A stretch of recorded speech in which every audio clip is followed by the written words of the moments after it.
Bonjour Sylvain Henri Cissé, Bonjour, président Patrick. de Sport et Démocratie et journaliste à Canal+, un des grands visages de Canal et surtout du sport. C'est la Coupe d'Afrique des Nations 2017, donc au Gabon, avec des équipes, des favoris et puis surtout c'est un grand événement pour tout le sport africain. Tous les 2 ans, c'est le grand rendez-vous. On retrouve le meilleur du football.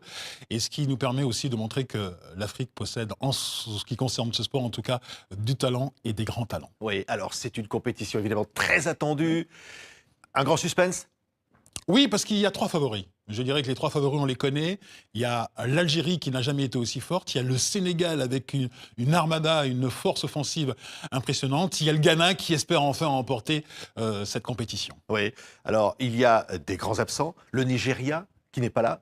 Ah oui, alors ça c'est dommageable parce que c'est une des grandes forces du football africain. C'est un pays immense dans lequel nous avons des joueurs qui ont compté dans l'histoire du football, qui comptent encore aujourd'hui sur différents terrains d'Europe et à travers le monde. Et ce pays n'est pas là, ça Ouais. c'est dommageable. Et le Soudan non plus, l'Afrique du Sud non plus. Alors là, vous revenez, vous savez, à l'histoire de la CAN, puisque la CAN a été créée en 1957. Il y avait 4 pays. Parmi ces 4 pays, il y avait le Soudan qui participait à la compétition avec l'Éthiopie et l'Égypte. Il y avait l'Afrique du Sud. Et l'Afrique du Sud a été exclue en 1957 en raison de l'apartheid, parce qu'ils voulaient, quant à eux, soit envoyer une équipe noire ou soit une équipe blanche. Et la CAN a dit non, c'est une équipe mixte, et ils ont refusé. Oui, alors ça commence, la compétition. On a donc des matchs qui sont très attendus.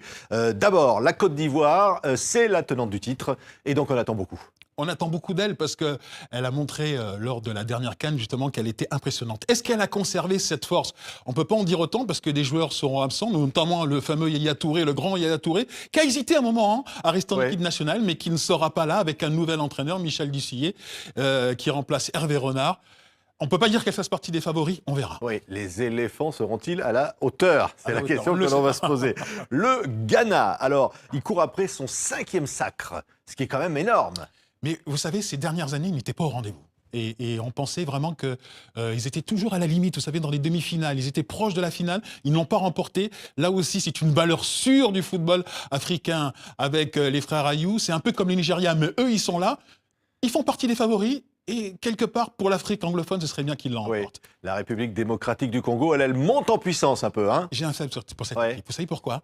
Parce qu'elle a un entraîneur qui est vraiment intelligent et qui est brillant. Il s'agit de Florent Ibenge. Et moi, je ne cesse de dire que Florent Ibenge, je l'espère en tout cas, pourrait être l'un des premiers grands entraîneurs africains d'un club dans un championnat d'Europe. Il a démontré ces dernières années qu'il avait vraiment tout le talent pour conduire une sélection. C'est ce qu'il a fait avec la République démocratique du Congo. Il le fera peut-être dans un club, je l'espère. Et là, je voudrais qu'il le démontre lors de cette CAN. Oui, l'Algérie, brillante dans la Coupe du Monde 2014. Est-ce qu'elle peut être encore à la hauteur sur ce challenge-là ? C'est le favori numéro 1 à l'Algérie. Oui. Je suis un tout petit peu déçu parce qu'elle ne s'est pas qualifiée pour la Coupe du Monde 2018. Ça, c'est dommageable. Mais pour cette CAN, elle risque de faire très très mal parce qu'elle est équilibrée dans tous les compartiments de son équipe. Et aujourd'hui, quand on regarde sur papier ce qu'elle représente, elle fait peur, cette équipe. Oui, mais elle a changé 3 fois d'entraîneur. C'est vrai ça, que- c'est pas un handicap. Non, parce que comment vous dire en Algérie, on a toujours eu l'habitude de ce contexte un peu sulfureux. C'est l'équipe qui est le plus suivie par les journalistes. Les journalistes, ils sont hyper agressifs. Les joueurs ont l'habitude de naviguer dans ce bain un peu bouillonnant, dans ce geyser éruptif.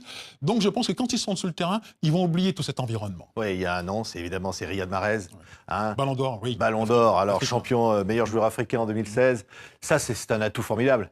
Et plus tout le reste, c'est-à-dire que quand je vous parle de stabilité, c'est une équipe qui est vraiment équilibrée et qui est solide et qui est puissante. Le Maroc, alors là, il y a eu quand même pas mal de forfaits, pas beaucoup de buts marqués l'année dernière.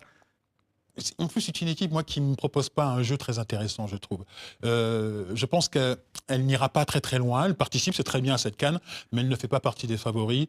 Et je pense qu'ils continuent en stabilité parce qu'ils participent très souvent à la CAN. Mais pour cette CAN, je pense qu'ils n'iront pas très, Oui. très loin. Alors, il y a un pays qui a de l'expérience. Oui. 13e CAN, c'est la Tunisie, les Aigles de Carthage. Alors ça, la force de l'habitude. Hein.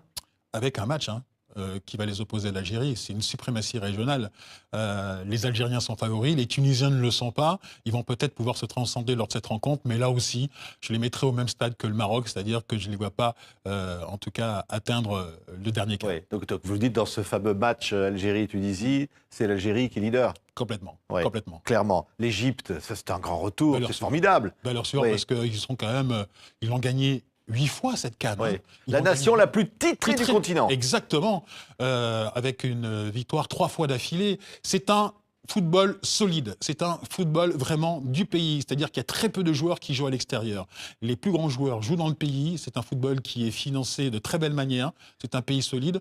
Ils sont peut-être pas favoris, mais il faut toujours faire attention aux Égyptiens parce qu'ils sont toujours présents. Oui, alors il y a les autres pays, évidemment, il faut parler du Cameroun, du Mali, du Sénégal. Alors au Compliqué pour le Sénégal, l'entraîneur ne veut pas dire qu'évidemment c'est une équipe favorite, c'est pas un challenger. Avec l'Algérie. Oui. Avec l'Algérie, parce que ces joueurs jouent dans les plus grands championnats, notamment dans les championnats. Aliou Cissé dit non, on n'est pas Il a favori, raison, on n'est que c'est pour protéger ses challenger. joueurs.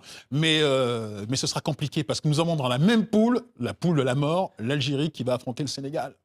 Et nous avons déjà une sorte de finale avant l'heure dans cette poule parce que le Sénégal, allez, on va dire que c'est le favori ex aequo avec l'Algérie, donc on aura un match extraordinaire. Oui, les Lions sont toujours indomptables au Cameroun. Compliqué le Cameroun, parce qu'il y a beaucoup de joueurs qui ont été retenus par leur club ou qui ont accepté de rester dans leur club européen. C'est une équipe diminuée. Si elle a toujours marqué les esprits dans la CAN, je pense que ce sera difficile pour eux cette année. Alors le Mali, peut-être une surprise, tiens, pourquoi pas. Une équipe le en Mali. construction. Oui. Une équipe en construction, une équipe qui mise énormément sur la jeunesse. Là, ils sont là pour apprendre pour la prochaine CAN et pour les prochaines échéances. Oui, alors beaucoup de binationaux dans cette compétition. Hein, ça, c'est très intéressant, ça, parce que vous savez, il y a les binationaux qui, en général, jouaient dans des divisions inférieures, style Ligue 2 nationale, qui venaient participer à la CAN. Aujourd'hui, nous avons des binationaux qui jouent dans les plus grands championnats. C'est-à-dire qu'ils ont fait le choix de jouer dans leur club et de revenir dans le pays d'origine. C'est-à-dire qu'il n'y a plus la question de savoir est-ce qu'on va s'engager pour la France, essentiellement, hein, pour les joueurs qui jouent en France, ou pour l'Espagne, ou pour l'Italie, ou pour l'Allemagne. Non, ces joueurs ont décidé de jouer, en tout cas, pour leur pays d'origine, tout en restant dans les plus grands clubs. Et ça, c'est révélateur. C'est-à-dire que l'Afrique est en progrès sur le plan du football. Oui, ça veut dire que l'Afrique, là, cette CAN va le prouver qu'il y a un sport africain, un foot africain, qui est vraiment en plein élan en ce moment, dans la perspective des grandes compétitions mondiales. Vous savez, on le voit avec les montants des droits.